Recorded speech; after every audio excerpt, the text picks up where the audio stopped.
আপনারা সবসময় আমাকে মেসেজ করেন না, কমেন্ট করেন না, টিপস দেন, ট্রিক্স দেন। আজকে আমি পুরা খাতা নিয়ে বসেছি, নোট নিয়ে। আজকে আমি আপনাদেরকে জাস্ট টিপস এন্ড ট্রিক্সই বলবো, শুধু অন্য কিছু বলবো না, কোনো বুঝাবো না, কোনো কিচ্ছু না, কোনো কিভাবে সলভ করতে হয় সেটা বলবো না। আজকে শুধু টিপস এন্ড ট্রিক্স দেবো। যারা অলরেডি ধরেন আইএলটিএস এর প্রিপারেশন নিচ্ছেন কিন্তু কোনোভাবে ইমপ্রুভ করতে পারতেছেন না, তারা কিভাবে ইমপ্রুভ করবেন এবং কিভাবে আপনারা আসলে একটা ভালো মার্ক, মানে অ্যাকুরেটলি আমি যদি বলতে চাই 6.5 মিনিমাম লেভেলের আপনারা অ্যাচিভ করতে পারবেন। আমি কিছু জিনিস বলবো যেগুলো আসলে আমি কোথাও পাই নাই, এগুলো আমি নিজে ভুল করতে করতে শিখতে শিখতে এগুলো আমি বের করতে পারছি। তো আজকে দেরি করবো না, চলেন আজকে ভিডিও কতক্ষণ হবে সেটা জানি না, আমরা দেখি টিপস এন্ড ট্রিক্স কি আজকে পুরো খাতা নিয়ে বসে, টিপস এন্ড ট্রিক্স এর খাতা।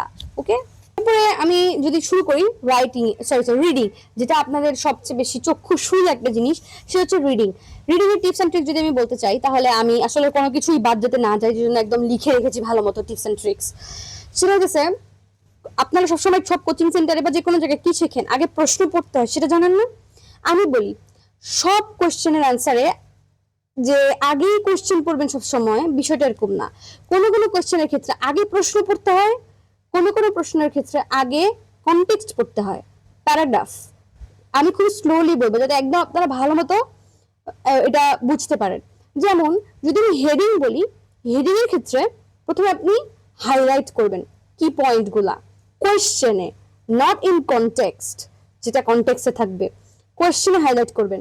এরপরে কি করবেন, এরপরে প্যারাগ্রাফে যাবেন, এ পড়বেন, এ পড়ার পরে সামারি বের করবেন, সামারির সাথে কোন ওই যে হাইলাইট আগে করছেন ওটার সাথে কোনটা মিলতেছে সেটা মেলানোর চেষ্টা করবেন।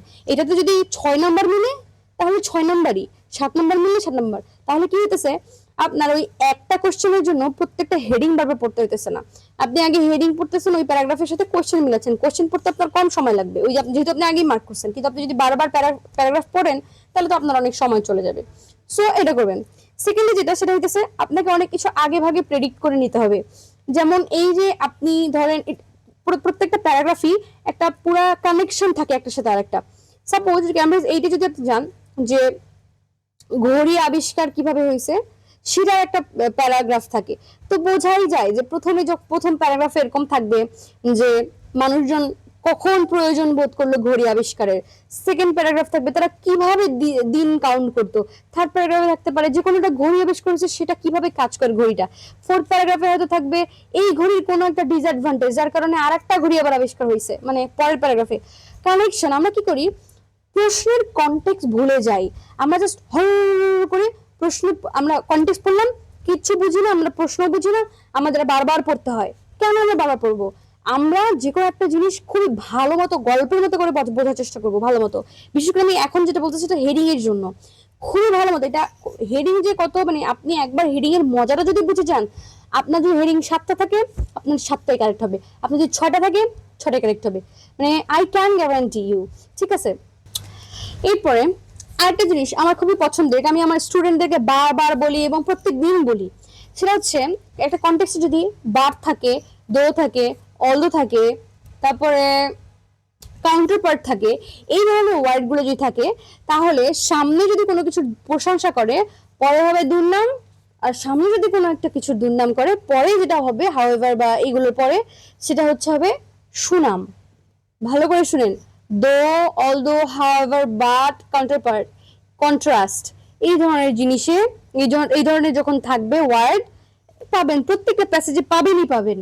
এটার সামনের অংশ যদি পজিটিভ হয়, সেকেন্ডের পরের অংশ হবে এটার নেগেটিভ। সামনের অংশ যদি নেগেটিভ হয়, পরের অংশ হবে পজিটিভ।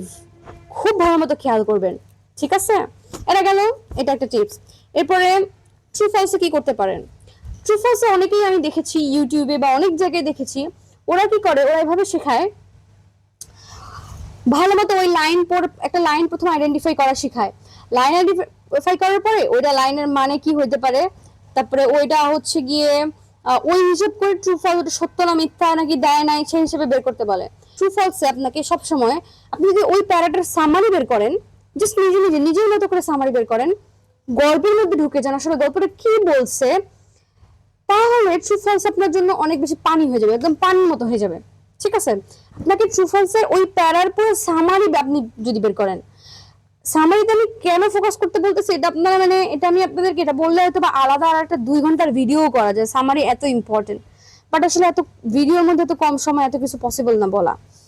তারপরে আমি বলতে চাই সামারি, সামারি বের করে এরপরে ট্রু ফলস করার চেষ্টা করবেন। ঠিক আছে, আমি খুবই ধীরে ধীরে খুবই আস্তে আস্তে আপনাদেরকে বলার চেষ্টা করছি যাতে আপনারা না ভুলেন, এবং এগুলো খুবই ইম্পর্টেন্ট, প্রত্যেকটা প্যাসেজে লাগে। আমি যেগুলো বলতেছি সেগুলো এমন না যে একটাতে লাগে একটাতে লাগে না, প্রত্যেকটা প্যাসেজে এগুলো থাকবেই এবং প্রত্যেকটা প্যাসেজে এগুলো লাগবেই।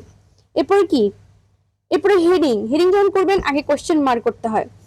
অনেকে কি করে প্যারাগ্রাফের মেইন মেইন ওয়ার্ড প্রথম লাইন মার্ক করে, প্রথম লাইনে কি বলছে, সেকেন্ড লাইনে কি বলছে, এবং লাস্ট লাইন সেকেন্ড থার্ড লাইনে কি বলছে, এবং লাস্ট লাইনে কি বলছে। আপনাদেরকে এভাবে শেখানো বলবেন, তাদেরকে এভাবে শেখায় আমাকে কমেন্ট করে জানাবেন শিখাইছে আগে এরকম। এটা একটা ভুল প্রসেস। কেন ভুল প্রসেস? এই প্রসেসে আপনি 2-3টা হয়তো বা সলভ করতে পারবেন ইজিলি, প্রথম লাইন পড়ে মাঝখানে লাইন পড়ে লাস্টের লাইন পড়ে, কিন্তু মোস্ট অফ দ্য টাইম কি হবে, আপনি সব প্রশ্নের উত্তর এভাবে খুঁজে জীবনেও পারবেন না। এই জন্য হেডিং কি করতে হবে, হেডিং এ আপনাকে সামারি পড়তে হবে, সামারি বের করতে হবে যে আসলে কি বলছে, কিসের কথা বলছে। হেডিং এ আপনি কি দিলে ওটার জন্য পারফেক্ট একটা হেডিং হবে, পারফেক্ট একটা টাইটেল হবে। ঠিক আছে, বিষয়টা হচ্ছে এটা। এরপর টেবিল ম্যাচিং যে করতে হয়, টেবিল ম্যাচিং এর ক্ষেত্রে অনেক সময় কি করেন আপনারা, অনেক কোশ্চেন করেন, কোশ্চেন দাগান হাইলাইট করেন, পরে কনটেক্সট খোঁজেন ওই কোশ্চেনটা কোথায় কি বলছে, বা টেবলে কোন নাম আছে সে নাম দেখে ধরেন কোন একটা বিজ্ঞানীর নাম, ওই বিজ্ঞানী কি বলছে কনটেক্সট ওটা খোঁজার চেষ্টা করেন। সেভাবে তো করবেনই। সেক্ষেত্রে আমি আরেকটা আপনাদেরকে ছোট্ট একটা টিপস বলবো, সেটা হইতেছে এই যে কোন আপনারা আগে প্রথমে ওই টেবিলে যেটা থাকবে সেটা মার্ক মানে সেই বিজ্ঞানীর নামগুলো প্রথমে পড়বেন। ধরেন আছে হচ্ছে বিজ্ঞানী না, ধরেন বলতেছে ব্যাবিলিয়ন, এটা আছে ব্যাবিলিয়ন, ব্যাবিলিয়ন ওই সময় কি হয়েছিল নিশ্চয়ই কনটেক্সট এমন কিছু আছে। সো আপনি এটা করতে পারেন যে আগে ওইটা পড়লেন ব্যাবিলন বলছে, এরপরে আপনি কোশ্চেনে যান, কোশ্চেন না সরি কনটেক্সটে যান, কনটেক্সটে যা ব্যাবিলন কি করছে বা বলছে এটা বোঝার চেষ্টা করেন, ভালো মতো বোঝার চেষ্টা করেন ওরা কি করছে। এরপরে আপনি গিয়ে কোশ্চেন পড়েন যে আচ্ছা ওরা যেটা করার চেষ্টা করছে ব্যাবিলনে কি হয়েছে ওই সময়, ওই টাইপের কোনো কিছু কোশ্চেনের সাথে ম্যাচ করে কিনা। ঠিক আছে, আপনারা এইভাবে ম্যাচিং হেডিং করবেন। এরপরে মোটামুটি আমি রিডিং এর এই যে সমস্ত জিনিস আসলে ওইভাবে কোথাও ফোকাস করা হয় না। আমি অনেক টিপস এন্ড ট্রিক্স আছে হয়তো, কিন্তু এগুলো কোর জিনিস, এগুলো আপনার পড়াই লাগবে, এগুলো আপনার বোঝাই লাগবে। এগুলো না করলে আপনি কখনোই ভালো মতো ইমপ্রুভ করতে পারেন না। সবাই বলে না ইমপ্রুভ কিভাবে করবো, ইমপ্রুভ কিভাবে করবো, শুরু তো অনেকভাবেই করা যায়। আপনি শুরু করলে 13-14 পাবেন, কিন্তু আমাদের তো ওটা আমাদের ডেস্টিনেশন হতে পারে না, তাই না? তো আমাদের গোল থাকবে কি একটা ভালো রেজাল্ট করা, যার কারণে আমাদের ইমপ্রুভ করতে হবে, ইমপ্রুভ করা মাস্ট। সো এটা হচ্ছে কি রিডিং এর কিছু টিপস যে কিভাবে ইমপ্রুভ করবেন।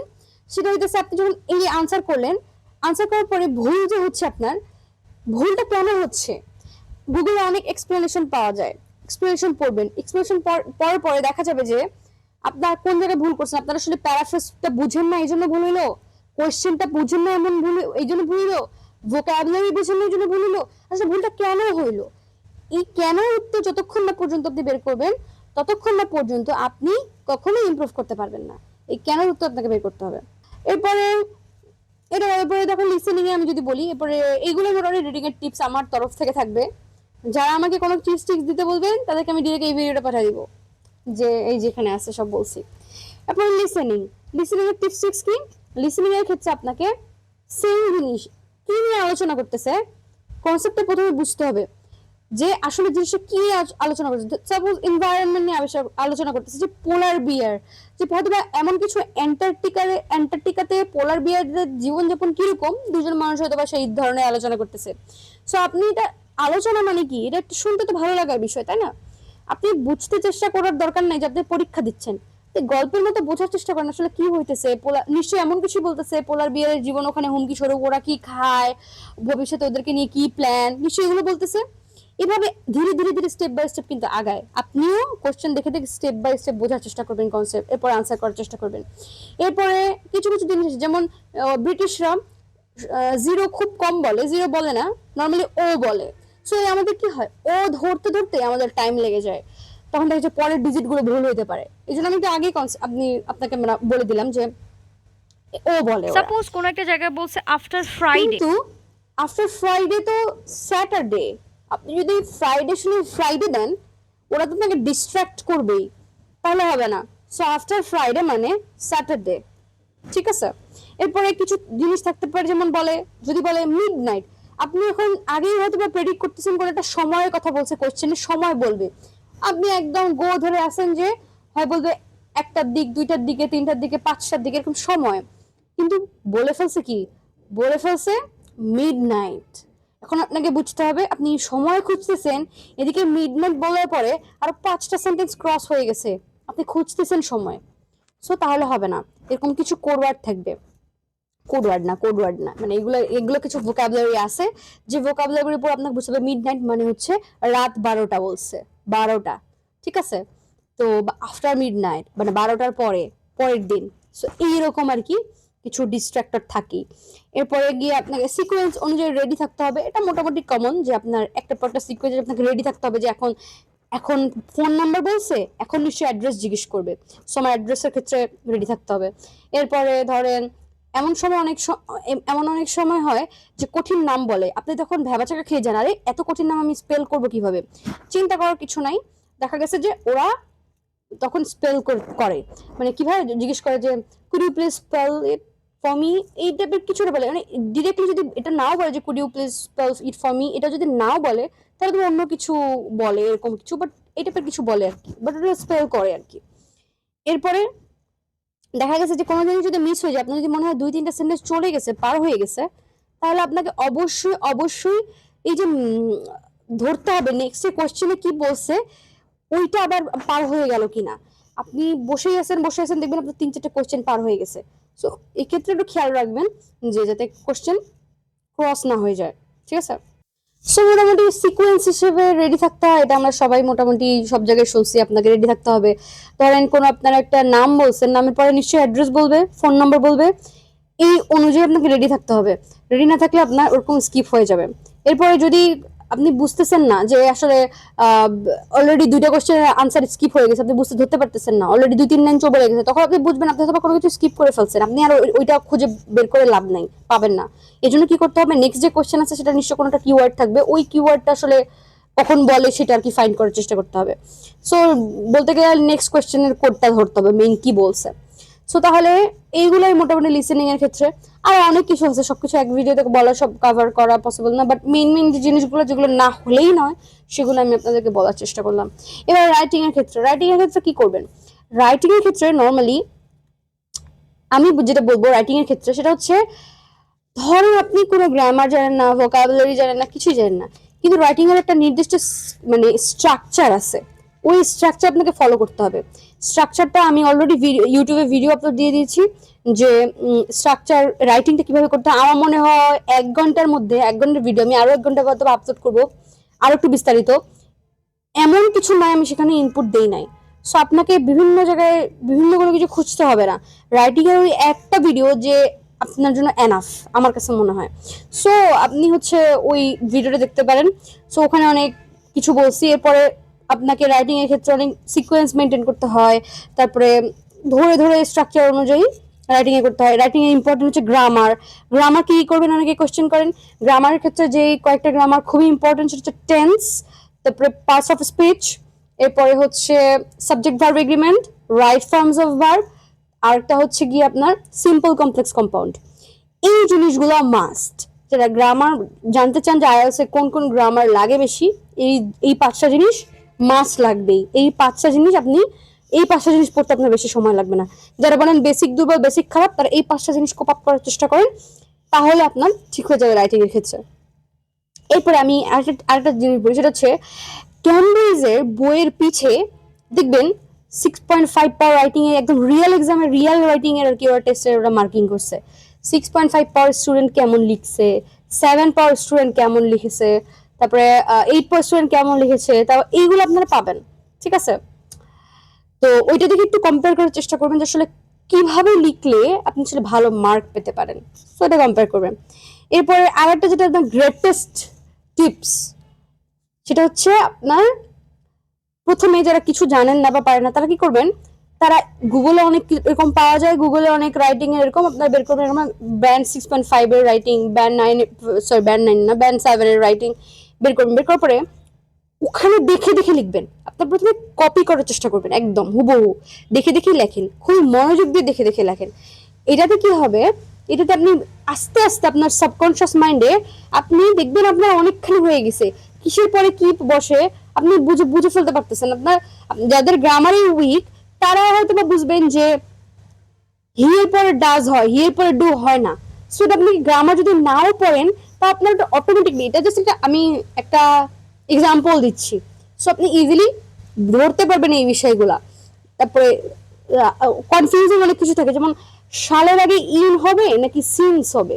সো এই যে জিনিসগুলো আছে, এই জিনিসগুলো কিন্তু আপনি কপি যখন করবেন, ছোট ছোট জিনিসগুলো আপনার এইগুলো আইডেন্টিফাই হয়ে যাবে। এটা একটা বলতে গেলে আমি সবাইকে এই টিপসই দেই সবসময় এই রাইটিং এর ক্ষেত্রে। এটা হলো রাইটিং। এবার স্পিকিং